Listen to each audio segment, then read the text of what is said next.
There's probably hundreds of mistakes that you can make when planning a new kitchen. From poor appliance placement, inefficient storage, hard to access cabinets, improper clearances, and layout errors, then the list goes on. Fixing problems like this will definitely improve the function of your kitchen, and for the most part, they're easy to spot and address. This ensures that your kitchen is technically functional on paper. The biggest mistake, however, is one that often gets glossed over, but fixing it will turn a technically functional kitchen into a practically functional kitchen. Lighting! See what a difference it makes? If you ignore lighting of your kitchen, it's like buying a car without doors. Technically it's the same, but it's not going to be practical, especially during the rainy season or February in Canada.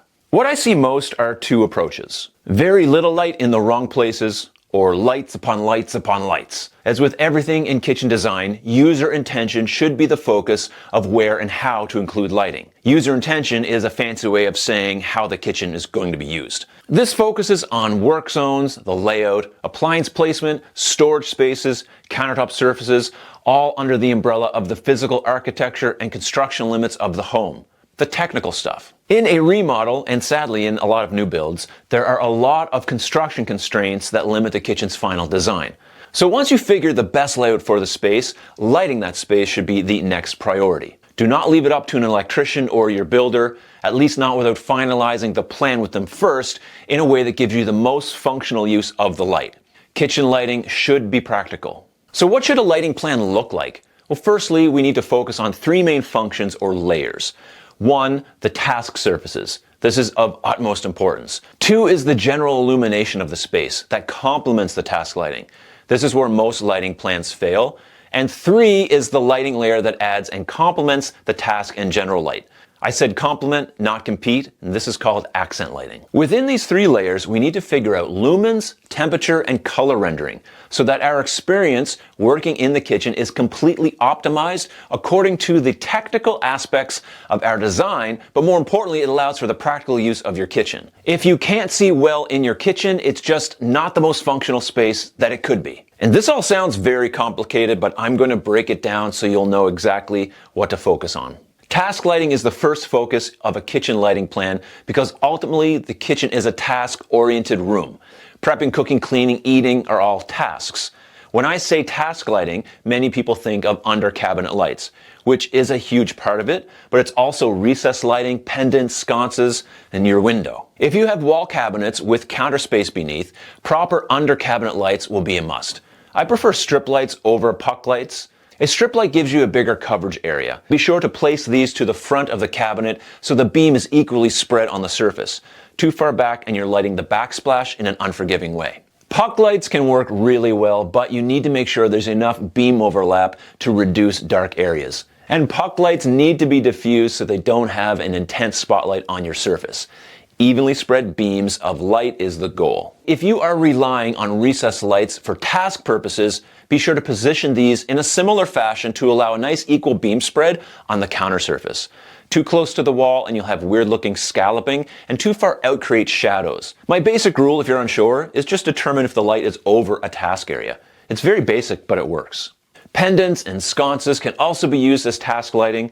If this is the case, pick a shade that directs light onto the surface. Remember, for task purposes, this is the goal. Try to find pendants that don't cast a massive shadow on the ceiling due to their design. If your pendant has a shade that directs light to the ceiling, having direct light bounce off the ceiling is also manageable because you'll only lose about 10% of the luminosity due to reflection for a flat white ceiling. And this can be quite nice as the light becomes more diffused and softer. This creates a really nice working environment for most tasks, as you rarely need a direct spotlight on your prep area. This also adds to the ambient layer, which we'll discuss in a minute. So how will I know if I have enough light? This has to do with the square footage that you're trying to cover and the amount of lumens, the light's brightness, that's required. A rule of thumb is that 70 to 100 lumens per square foot of task lighting should be enough. So if you're trying to cover 10 square feet of countertop, say a 5-foot section of cabinetry, 700 to 1000 lumens will create a nice working light. You'll have to do a little bit of math here to figure out what's right for your particular workspace, but that guideline will help you figure it out. I like task surfaces to be bright, so I'd err on the side of 100 lumens on a dimmer to give me some options. When the light is used for task purposes, I prefer a cooler temperature. If you're unfamiliar with color temperature, warm light is a lower number calculated in kelvins. This would be 2700 to 3500. It's a more orange or fire tone, hence warm. Think of glow hour. Cool light is a higher temperature. Kind of backwards, but this is more of a bluish daylight feel, generally 4000 to 5500 kelvins. I think personally that this is the sweet spot. Any cooler than that and you might start feeling anxious. The color rendering of these lights should be 90 plus, meaning that they will render color of the thing that you're lighting more accurately. Most people have never even heard of CRI, but it's displayed on most fixture boxes. This is a separate function of light science, which is different from lumens and temperature. It allows you to see true color of an object, or close to true. Properly placed task lighting with ample lumens and the temperature that you desire, with a near true color rendering, you'll have mastered task lighting in your kitchen. Moving on to general downlights for the space. This is the ambient light layer, and where things often go wrong in light placement. Always remember, the job of kitchen general or ambient lighting is to complement the task lighting. This means lighting placement that's not shining directly on that glorious head of yours. And this takes a little more convincing with clients also, because we're also used to seeing very evenly and symmetrical light fixtures in a room. And for almost every other room in your home, except your bathroom, this is acceptable. But not in the kitchen. I love symmetry, but throw it out the window when it comes to lighting your kitchen for function, or at least save it for the accent lighting. Here's some great advice for placing your lights. Place them where you need them. This means that they're not in a position that creates shadows or decrease the light that's on the task surface. No matter where they are placed, they will still provide wonderful ambient lighting for the room. But the same is not true for complementing the task surfaces. And you might think, well, aren't task lights taking care of the task surfaces? And yes, they are. But you just figured out how to properly light your task areas. Don't work against that by improper ambient light sources. The concept here is layering, where one adds to the other instead of competing. One boob light in the middle of your kitchen will not be very efficient, nor will pot lights that create shadows on your surfaces by placing them in the middle of a working aisle. Place these lights between you and the surface that you're trying to illuminate. This adds to the task lighting and the ambience of the room. The lumens for ambient lighting should be a little lower than task lighting at approximately 50 to 75 lumens per square feet. If your kitchen is 175 square feet, you'll be in and around 9,000 lumens. I recommend the lower 50 lumens per square feet. This allows you to focus on adding light fixtures where you need them most. There's a general rule of spacing pot lights that I somewhat ignore for a kitchen. The typical spacing is 4 feet apart on an 8-foot ceiling. But you can go much less than that in a kitchen if it means a more functional lighting plan. The rules for temperature are very similar here. I prefer using the same temperature fixtures as my task lighting, since I'm trying to complement them. You can also install lights with variable color temperature that is controlled on the wall or on your phone, and it gives you options for different times of day. There's also dim to warm fixtures that will get warmer as you dim them, which is a pretty cool feature. When the cooking and cleaning is done and you just want to settle down for the evening, a nice warm glow might be the way to do it.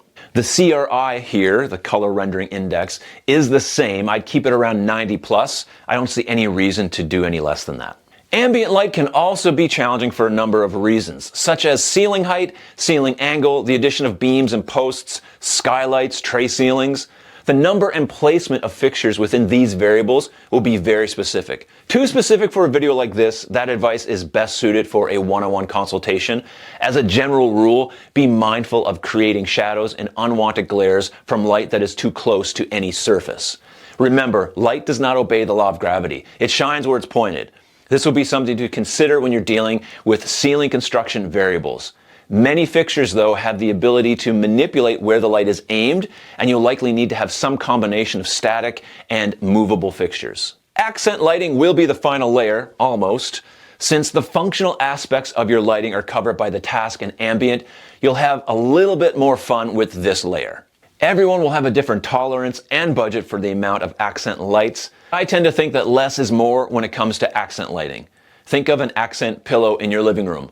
Probably 2 or 3 is enough, but not 30. Same goes with kitchen accent lights. But of course, this is a personal choice. If you want toe kick lighting and counter edge lighting and above cabinet lights and sconces and lamps and pendants, fill your boots. A couple of sconces or backlighting an open shelf might be enough to do the trick. Again, this is accent lighting, so use tastefully at your own discretion.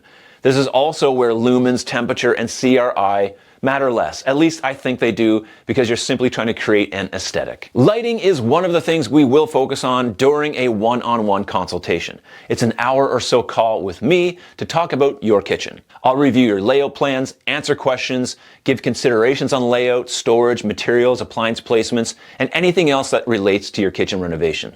There's a link in the description below to find out details on how you can book a call, and I hope we can meet. There is one more layer of light to consider, which is daylight. In my part of the world, we can have up to 12 hours or more of daylight in the summer months and as little as 6 in the winter months. Capturing that light is very important. And that is the job of your kitchen window, which should be at least 8% of the total square footage of your kitchen. More, of course, is better in my opinion if your layout can handle it. It's my biggest regret in my own kitchen that I didn't do a bigger window. And if you have a window, it's important to consider the direction that your kitchen is facing. An east-facing window will give you great morning light, but the afternoon will be dimmer as the day progresses. A kitchen window facing the south will give consistently bright light all day long in the northern hemisphere. Switch that around if you're in the southern hemisphere, as the light arcs from east to west in the southern sky. A west-facing window will be bright and warm in the afternoon and dim in the morning. The north-facing window will get the least direct sunlight, but it will be softer and diffused throughout the day. This is also the placement that prevents UV fading on surfaces and materials. Being mindful of your kitchen window direction will help you understand how light will naturally fill the room and can help guide you light the space. However, I always create a lighting plan as if we're doing everything at midnight. The window light will only be a welcoming addition to your already properly lit kitchen.